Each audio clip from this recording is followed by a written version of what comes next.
ഗ്രാമപഞ്ചായത്തിൻ്റെ വികസനകാര്യ സ്റ്റാൻഡിംഗ് കമ്മിറ്റിയുടെ ചെയർമാൻ ടി.എസ്. ഷാജു ഉൾപ്പെടെ ഏറ്റവും പ്രിയപ്പെട്ട നമ്മുടെ മെമ്പർമാർ വേദിയിലുണ്ട്. പ്രിയപ്പെട്ട മെമ്പർമാർ, അതുപോലെ തന്നെ ഈ ഗ്രാമസഭയിൽ പങ്കെടുത്തുകൊണ്ടിരിക്കുന്ന ഏറ്റവും സ്നേഹമുള്ളവരെ, പ്രിയപ്പെട്ടവരെ, നമ്മൾ 26-27 പദ്ധതി രൂപീകരണത്തിൻ്റെ ഒരു ഘട്ടം നമ്മൾ പിന്നിട്ടു.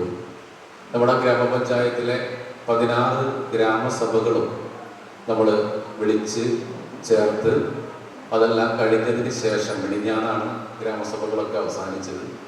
അത് അവസാനിച്ചതിന് ശേഷം നമ്മുടെ പദ്ധതി രൂപീകരണത്തിൻ്റെ വികസന സെമിനാർ നമ്മൾ 11-ന് 10-ാം നിശ്ചയിച്ചത് ഒരു ദിവസങ്ങൾ മാറ്റി 10-ാം തീയതി ബ്ലോക്ക് പഞ്ചായത്തിൻ്റെ വർക്കിംഗ് ഗ്രൂപ്പാണ് എന്നുള്ളതുകൊണ്ട് 11-ലേക്ക് വികസന സെമിനാർ നടത്താൻ വേണ്ടി നമ്മൾ തീരുമാനിച്ചിരിക്കുകയാണ്. നമുക്ക് സ്വാഭാവികമായിട്ടും ഈ പദ്ധതി രൂപീകരണ പ്രവർത്തനങ്ങളിൽ പങ്കാളികളാകേണ്ട ആളുകളാണ് ഭിന്നശേഷി കുടുംബാംഗങ്ങളും ഭിന്നശേഷി അംഗങ്ങളും എന്നുള്ള നിലയ്ക്ക് അവരുടെ കൂടി ഗ്രാമസഭ, അതിനുശേഷം ഇന്ന് ഉച്ചതിരിഞ്ഞ് വയോജനങ്ങളുടെ ഗ്രാമസഭ, അതുപോലെ തന്നെ വേറൊരു മീറ്റിംഗ് കൂടി ഇന്ന് വെച്ചിട്ട് 3:30-ക്ക് നമ്മുടെ പഞ്ചായത്തിലെ ക്ലബ്ബുകൾ, യുവജന ക്ലബ്ബുകൾ, വായനശാലകൾ, സംരംഭകർ, അതുപോലെ തന്നെ വ്യാപാരികൾ അടക്കമുള്ള ആളുകളെ, പരമാവധി ആളുകളെ അറിയിക്കാവുന്ന ആളുകളെയെല്ലാം വിളിച്ചു ചേർത്തുകൊണ്ട് ഒരു പ്രത്യേക യോഗവും ഇന്ന് നടക്കുന്നുണ്ട്. അപ്പോൾ 3 യോഗങ്ങൾ ഇന്ന് നമ്മുടെ ഈ പദ്ധതി രൂപീകരണവുമായി ബന്ധപ്പെട്ട് നടക്കുന്നത്. അതിൽ ഏറ്റവും പ്രധാനപ്പെട്ട യോഗത്തിലാണ് നമ്മളിവിടെ നിൽക്കുന്നത്. ഈ യോഗത്തിൽ എത്തിച്ചേർന്നിട്ടുള്ള ആളുകളെക്കാൾ കുറെ കൂടി ആളുകൾ അല്ലേ ഇവിടെ വരേണ്ടവരുണ്ട് എന്നാണ് എനിക്ക് തോന്നുന്നത്. അവര് ഒരു പക്ഷേ പലവിധ തിരക്കുകൾ കാരണം അറിയിപ്പിന്റെ കുറവ്, സാധ്യത കുറവാണ്. നമ്മുടെ ടീച്ചർമാരൊക്കെ തന്നെ ഇടപെട്ടിട്ടുണ്ട്. അതുപോലെ തന്നെ നമ്മൾ വാർഡ് ഗ്രൂപ്പുകൾ വഴിയും പരമാവധി മെമ്പർമാരൊക്കെ തന്നെ നേരിട്ടുമൊക്കെ പലരെയും പല രൂപത്തിൽ അറിയിക്കാൻ വേണ്ടി ശ്രമിച്ചിട്ടുണ്ട്. അപ്പോൾ അറിയിപ്പിന്റെ കുറവാകാൻ സാധ്യതയില്ല. സ്വാഭാവികമായിട്ടും അവരിൽ ചിലരെങ്കിലും എത്തിച്ചേരും എന്നാണ് നമ്മൾ ഇനിയും വിചാരിക്കുന്നത്. അപ്പോൾ നമുക്ക് പുതിയ പദ്ധതികൾ രൂപീകരിക്കുമ്പോൾ ഗ്രാമപഞ്ചായത്തിൻ്റെ മനസ്സിലുള്ളത്, ഗ്രാമപഞ്ചായത്തുമായി ബന്ധപ്പെട്ട് നമ്മൾ ആലോചിക്കുന്നത് ഏറ്റവും മനോഹരമായ പദ്ധതികൾ ഭിന്നശേഷി വിഭാഗവുമായി ബന്ധപ്പെട്ടുകൊണ്ട് നമുക്ക് രൂപീകരിക്കാൻ കഴിയുമോ എന്നാണ് നമ്മൾ ആലോചിക്കുന്നത്. നിലവിലിപ്പോൾ സ്കോളർഷിപ്പ് കൊടുക്കുന്ന പദ്ധതിയുണ്ട്. കഴിഞ്ഞ ദിവസം ബ്ലോക്കിൽ നമ്മൾ ഈ പറഞ്ഞ പോലെ ഒരു ക്യാമ്പ് നടത്തിയിരുന്നു ഉപകരണങ്ങൾ കൊടുക്കുന്നതിന് വേണ്ടി. എനിക്ക് തോന്നുന്നത് ഏറ്റവും കൂടുതൽ ആളുകൾ പുത്തഞ്ചിറയെന്നാണ് ആ ക്യാമ്പിൽ അല്ലേ, എത്ര 39 പേര് ആ ഉപകരണങ്ങൾ കൊടുക്കാനുള്ള ക്യാമ്പിൽ പുത്തഞ്ചിറയിൽ നിന്ന് പങ്കെടുത്തിരുന്നു എന്നുള്ളത് സന്തോഷകരമാണ്. കാരണം നമ്മുടെ ആളുകൾ അത് അറിഞ്ഞ് അവിടെ എത്തി. അപ്പോൾ അതിൽ ഉപകരണങ്ങൾ ഏതൊക്കെയാണ്, ആർക്കൊക്കെയാണ് തീരുമാനിച്ച് അത് അറിയിക്കുന്ന നിലയുണ്ടാവും. അപ്പോൾ ഈ ഉപകരണങ്ങൾ കൊടുക്കുന്ന നമ്മുടെ സ്കോളർഷിപ്പ് അടക്കമുള്ള പരിപാടികളാണ് ഇതിൻ്റെ ഭാഗമായിട്ട് നടന്നുകൊണ്ടിരിക്കുന്നത്. ഭിന്നശേഷി കലാമേള ഉൾപ്പെടെ നമ്മൾ ആഗ്രഹിക്കുന്നത് ഈ നടക്കുന്ന പദ്ധതികൾ കുറെ കൂടി നന്നായി നടത്തണം. ഭിന്നശേഷി കലാമേള ഉൾപ്പെടെ അവരുടെ എല്ലാ കഴിവുകളും, നമുക്ക് ഒരുപാട് കഴിവുകളുള്ള ആളുകൾ ഈ കൂട്ടത്തിലുണ്ട്.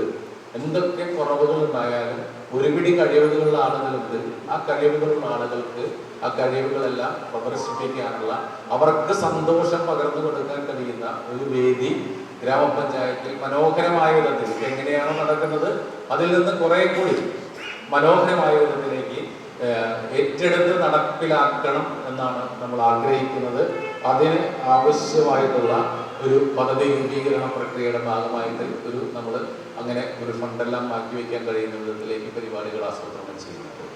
അപ്പോൾ നിലവിൽ ഇത്തരം പദ്ധതികളൊക്കെ ഉണ്ട് എങ്കിലും ഈ മേഖലയിൽ ഒരുപാട് നമുക്കറിയാം, ഒരുപാട് പ്രയാസങ്ങൾ ഞങ്ങൾ പലരെയും പല ഘട്ടങ്ങളിലൊക്കെ നേരിട്ട് പല അനുഭവങ്ങൾ, പലരും പറയുന്ന അനുഭവങ്ങൾ നേരിട്ട് പോയി അല്ലേ, ഇവിടെ ജാനകിയച്ചൊക്കെ ഫ്രണ്ടിൽ നേരിട്ട് പോയി കാണുമ്പോൾ ഉണ്ടാകുന്ന നമുക്ക് പോലും എന്താ പറയുക വളരെ പ്രയാസമുണ്ടാക്കുന്ന വിധത്തിലേക്കുള്ള അനുഭവങ്ങൾ നമുക്ക് ഈ ആളുകളുടെ ഭാഗത്തു നിന്ന് ചിലരുടെ എല്ലാം അല്ലെ അവരുടെ പ്രയാസങ്ങളിൽ നിന്ന് നമുക്ക് മനസ്സിലാക്കാൻ വേണ്ടി കഴിയും.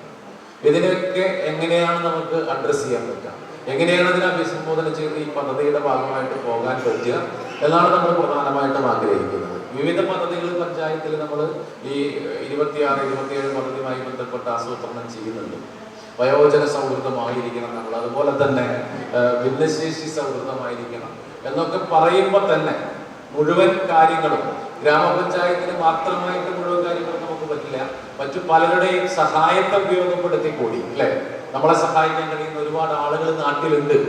അവരോട് അഭ്യർത്ഥിച്ചു കഴിഞ്ഞാൽ അവർക്ക് അവരുടെ എല്ലാം സഹായത്തെ കൂടി ഉപയോഗപ്പെടുത്തിക്കൊണ്ട് നമുക്ക് ഇത്തരം കാര്യങ്ങൾ ഏറ്റെടുക്കാൻ വേണ്ടി കഴിയുമോ എന്ന് എല്ലാം നമ്മൾ പരിശോധിക്കുക.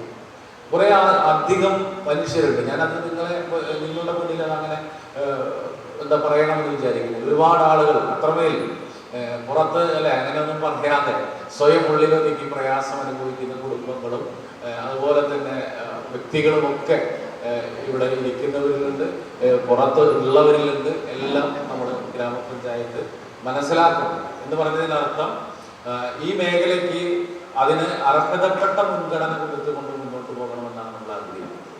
പദ്ധതി രൂപീകരണത്തിലും അത്തരം നിങ്ങളുടെ ഭാഗത്തു നിന്ന് നിങ്ങൾക്കാണ് കുറെ കൂടി നന്നായി ഇക്കാര്യങ്ങളിൽ നിർദ്ദേശങ്ങൾ സമർപ്പിക്കാൻ വേണ്ടി കഴിയും. അത്തരത്തിലുള്ള നിർദ്ദേശങ്ങൾ നിങ്ങളുടെ ഭാഗത്തു നിന്ന് ഉണ്ടാകണം.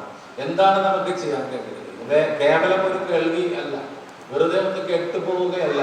അതിനപ്പുറം വരുന്ന 5 വർഷക്കാലം ഈ ഭരണസമിതിയുടെ നേതൃത്വത്തിൽ നമ്മുടെ ഗ്രാമപഞ്ചായത്തിൽ ഈ വിഭാഗത്തിൽപ്പെടുന്ന ആളുകൾക്ക് നമുക്ക് കേവലമായ സഹായത്തിനപ്പുറത്തേക്ക് ഇവരെയൊക്കെ ഒന്ന് സ്റ്റേബിളാക്കി നിർത്താൻ, അല്ലെ, ഇവരെയൊക്കെ ഒന്ന് നന്നായി സഹായിക്കാൻ കഴിയുന്ന നിലയിലേക്ക് കാര്യങ്ങൾ ആസൂത്രണം ചെയ്യാൻ കഴിയുമോ എന്നാണ് നമ്മൾ പരിശോധിക്കുന്നത്. അപ്പൊ അത്തരത്തിലുള്ള നിർദ്ദേശങ്ങളും അഭിപ്രായങ്ങളും നിങ്ങളുടെ ഭാഗത്തു നിന്നുണ്ടാവണം. നമുക്ക് ഇവർക്ക് വേണ്ടി എന്തൊക്കെയാണ് ചെയ്യേണ്ടത്? പല സ്ഥലങ്ങളിൽ മാതൃകാപരമായി പല പ്രവർത്തനങ്ങളും ഇതിന്റെ ഭാഗമായി നടക്കുന്നുണ്ട്. ആ മാതൃകാപരമായി നടക്കുന്ന പ്രവർത്തനങ്ങൾ എന്തൊക്കെയെന്ന് ഞങ്ങൾ ഒന്ന് മനസ്സിലാക്കാൻ വേണ്ടി ശ്രമിക്കുന്നുണ്ട്. അങ്ങനെ നടക്കുന്ന ആ പ്രവർത്തനങ്ങൾ നമ്മുടെ പഞ്ചായത്തിൽ എങ്ങനെ നടപ്പിലാക്കാം എന്ന് കൂടി നമ്മൾ ആലോചിക്കുക. അങ്ങനെ തൊഴിൽ മേഖലയ്ക്കൊക്കെ ആയിരിക്കാം. നമുക്കറിയാം ഇവരിൽ തന്നെ ചെറുതും വലുതുമായ ചില കാര്യങ്ങളൊക്കെ ചെയ്യാൻ ശേഷിയുള്ളവരുണ്ട്, അല്ലെ, വീട്ടിലിരുന്നും അല്ലാതെയൊക്കെ ചെയ്യാൻ ശേഷിയുള്ള ആളുകളൊക്കെ ഉണ്ട്. അപ്പോൾ അങ്ങനെയുള്ള ആളുകളെ ഒക്കെ അവരെ ആ നിലയിലേക്ക് അവർക്ക് ചില തൊഴിലിടങ്ങൾ സൃഷ്ടിക്കാൻ വേണ്ടി കഴിയുമോ? അതുപോലെ തന്നെ അവർക്ക് മരുന്നിന്റെ പ്രശ്നങ്ങളുണ്ട്, അതുപോലെ തന്നെ ഉപകരണങ്ങളുടെ പ്രശ്നങ്ങളുണ്ട്, സ്ഥിരമായി വരുന്ന ഇന്നലെ എവിടെയോ ഒരു ചേച്ചി എന്നോട് വിളിച്ചിട്ട് പറഞ്ഞത് ക്യാൻസർ പോലെ വേറെ കിഡ്നി സംബന്ധമായ അസുഖങ്ങളൊക്കെ ഉള്ള ഈ ഭാഗമല്ല പൊതുവിലുള്ള ആളുകൾ. അപ്പൊ അവർ പറഞ്ഞ മരുന്നിന് വലിയ വിലയാണ് മരുന്നിന്. അപ്പൊ മരുന്ന് വാങ്ങാൻ എന്തെങ്കിലും ഒരു പദ്ധതിയുടെ ഭാഗമായിട്ട് നമ്മളോട് ഉൾപ്പെടുത്തണം എന്ന് പറയുന്ന ആളുകളുണ്ട്. അപ്പൊ ഇത്തരം നമുക്ക് ഈ മേഖലയിൽ എന്തൊക്കെ പ്രയാസങ്ങളുണ്ടോ 100% ഇത് പരിഹരിക്കപ്പെടുകയല്ലേ. പക്ഷെ നമുക്ക് കഴിയാവുന്നതിന്റെ ഒരു മാക്സിമം നീതി ഈ വിഭാഗത്തോട് പുലർത്തണം എന്നാണ് ഗ്രാമപഞ്ചായത്ത് ആഗ്രഹിക്കുന്നത്. അത്തരത്തിലുള്ള പദ്ധതി രൂപീകരണ പ്രവർത്തനത്തിന്റെ ഭാഗമായിട്ടുള്ള പദ്ധതികളും എന്താ പറയുക, ഫണ്ട് നമുക്ക് നിശ്ചയിക്കപ്പെട്ട രീതിയിലുള്ള ഫണ്ടുകളെല്ലാം നീക്കി വെച്ചുകൊണ്ട് അത്തരം പ്രവർത്തനങ്ങൾ നമ്മൾ ഏറ്റെടുക്കും. ഇവിടെ ആവശ്യമായിട്ടുള്ളത് നിങ്ങളുടെ നിർദ്ദേശങ്ങളാണ്. നിങ്ങൾ പറയണം, നിങ്ങൾക്ക് തുറന്ന് പറയാം. ഇപ്പൊ ഇന്നലകളിൽ ചെയ്ത കാര്യങ്ങളെല്ലാം പൂർണ്ണമായിരുന്നു എന്ന വിശ്വാസമൊന്നും നമുക്കില്ല. വലിയ കുറവുകളുണ്ട് എന്ന് തന്നെയാണ് വിചാരിക്കുന്നത്.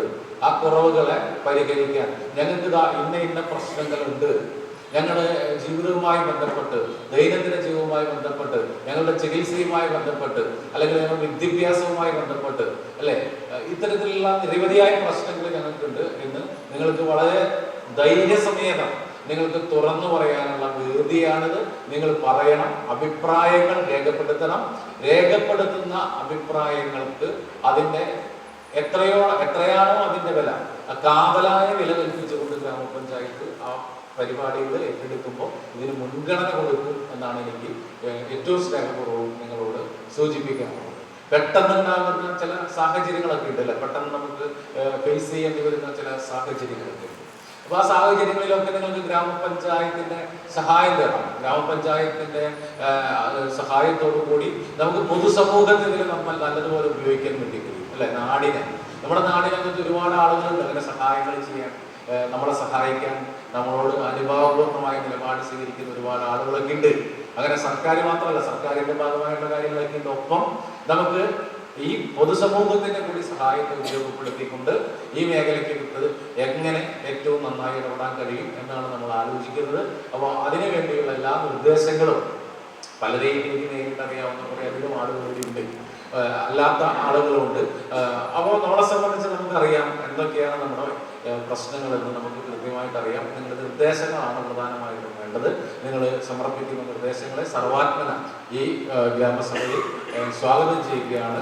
ഒപ്പം ഔപചാരികതയുടെ പേര് ഉദ്ഘാടന പ്രസംഗം, അധ്യക്ഷ പ്രസംഗം ഒക്കെ ഒരു ഔപചാരികമായിട്ടുള്ള തലങ്ങളാണ്. അതിനൊക്കെ അപ്പുറത്ത് നമുക്ക് ആവശ്യം നമ്മളുടെ ഈ നിങ്ങളിൽ നിന്നുള്ള നിർദ്ദേശങ്ങളാണ്. അതാണ് ഉയർന്നു വരേണ്ടത്. ആ നിർദ്ദേശങ്ങളെ ഏറ്റവും ആത്മാർത്ഥമായിട്ട് ഗ്രാമപഞ്ചായത്തിന് വേണ്ടി ആ നിർദ്ദേശങ്ങൾ ഉണ്ടാകണം എന്ന് അഭ്യർത്ഥിച്ചുകൊണ്ട് ഈ നമ്മുടെ 2026-27 പദ്ധതിയുടെ ഭാഗമായി നമ്മൾ വിളിച്ചു ചേർത്ത ഭിന്നശേഷി ഗ്രാമസഭ ഔപചാരികമായിട്ട് ഉദ്ഘാടനം ചെയ്തതായിട്ട് അറിയിച്ചുകൊണ്ട് ഞാൻ എൻ്റെ വാക്കുകൾ നിർത്തട്ടെ. നന്ദി, നമസ്കാരം.